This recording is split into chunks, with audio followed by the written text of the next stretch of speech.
Hello and welcome back to a review with me, Kevin, from Kevin Grant on Whisky. This week I've got a new whisky, but not just any whisky. This whisky's got a bit of a story behind it, not just for the distillery and things, but how it's came to myself. First I'll get it opened and we'll have a wee chat about it. Get it poured, it's another uncorking. Not done one for a couple of weeks, I don't think. So let's see if we get a good pop. Oh, that's a good one, yep.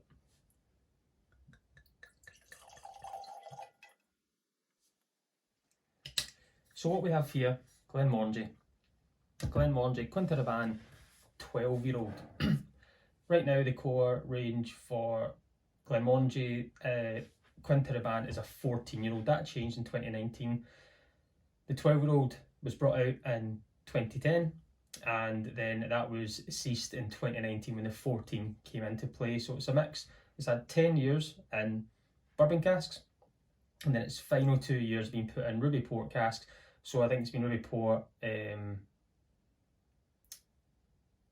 two styles of port it's been used in. I think one has been a big massive hoggy.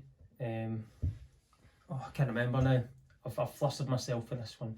But it's 2 years in port cask and I've just totally forgot what ones they are. But it's finished for 2 years. This is non-chill filtered, but there's nothing about colour. I think there might be a little bit of colouring just because it's core ranged on there. It's 46%. This is 750ml.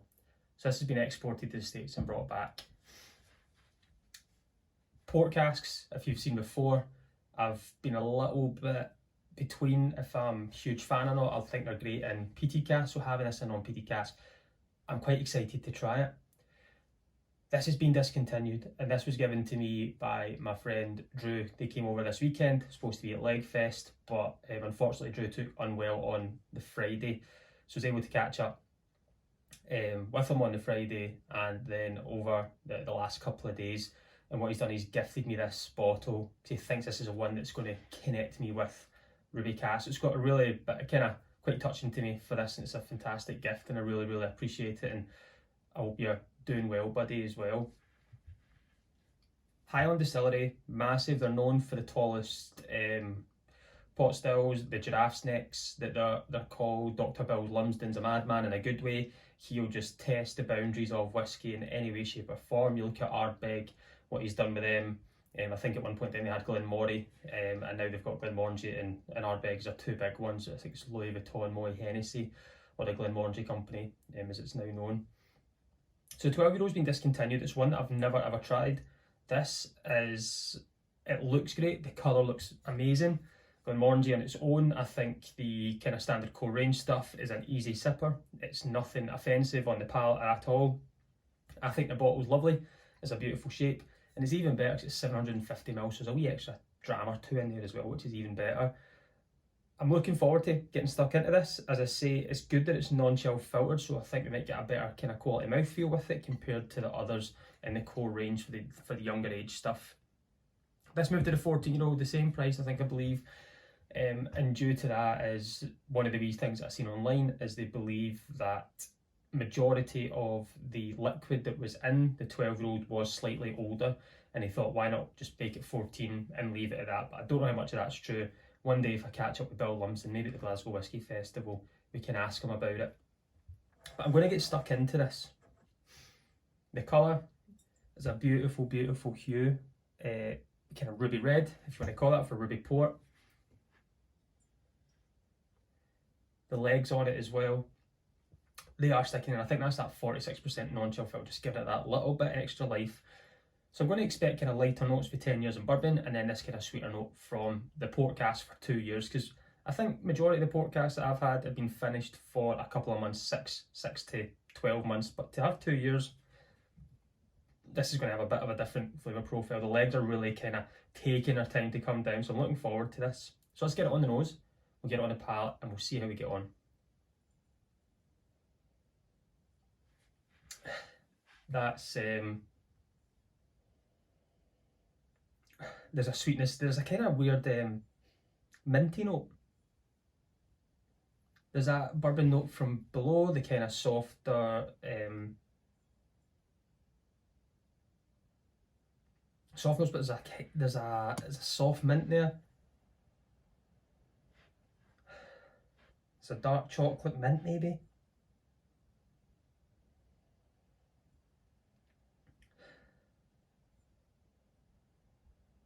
Yeah, it's definitely a dark chocolatey mint note. There's a sweet like marmalade orange or something. Like, yeah, a kind of muddled orange. Little undertones of the bourbon cask coming through, but the kind of quality of the ports for sure coming through here. Minty, dark chocolate, muddled orange, softer toffee.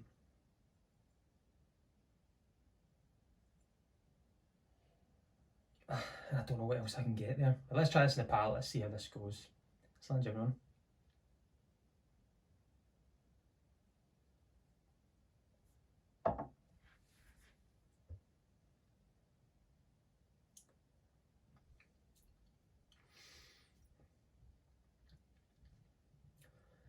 It's a really easy liquid. 46%, not a chance. I would still think this is 40. That is clean. I don't use smooth a lot, but that's smooth.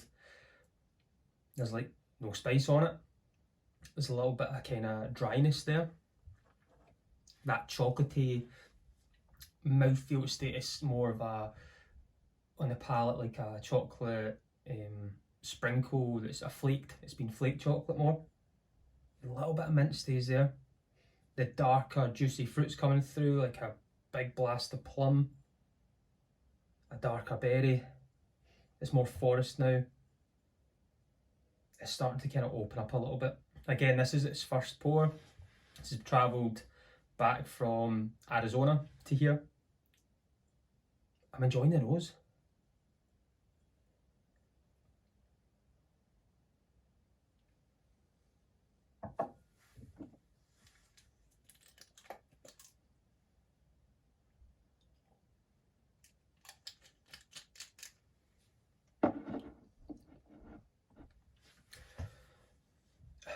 I think this could become dangerous in the sense that this is a very easy sipper, and it's an easy sipper with qualities behind it. The 46% non-chill filter definitely lifts this.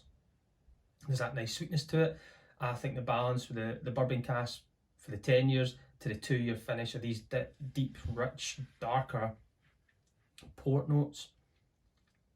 Big ruby port as well, so you're getting the kind of sweeter, as I say, plum, dark chocolate flake in the palate, a little bit of minty, spearmint maybe, just tinge about in there. I've added a little bit of water. It's magic. I wouldn't call it funk, but it's like a balsamic glaze, a beautiful plum balsamic glaze that's just kind of shining through now. It's not something that I'm used to nosing. As I say, I've not had as many non-peated port casks. It's more on the peated range, but actually I'm really enjoying this. And I was nervous because I was, you know, I'll be honest with what I like and what I don't like, and I'm enjoying this. And I think it's another one that the more it goes, the better it's going to become. But there's a balsamic glaze coming through now, that kind of freshness to it. Then in the backdrop, it's just kind of like a croquette, you know, the little crunchy croquettes in the background. I think I've just called this a salad dressing, but it's not. It's not.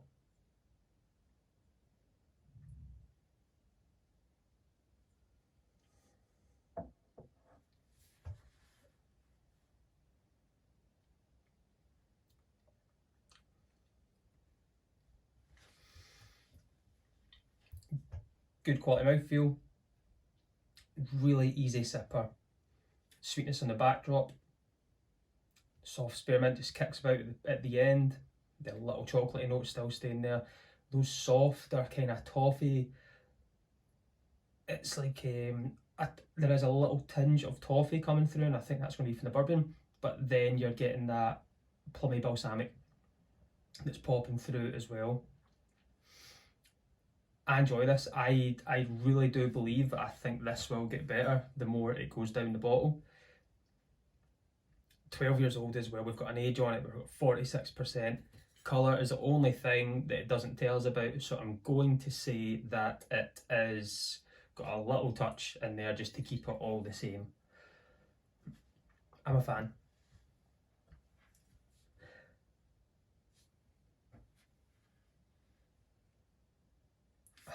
Well, I'm going to go and finish this off. I think I need to sit a little bit more. I think the first impressions have been good, but I still think I'm a little bit lost in here, but in a good way. I think I still need to try and get to know it a little bit more.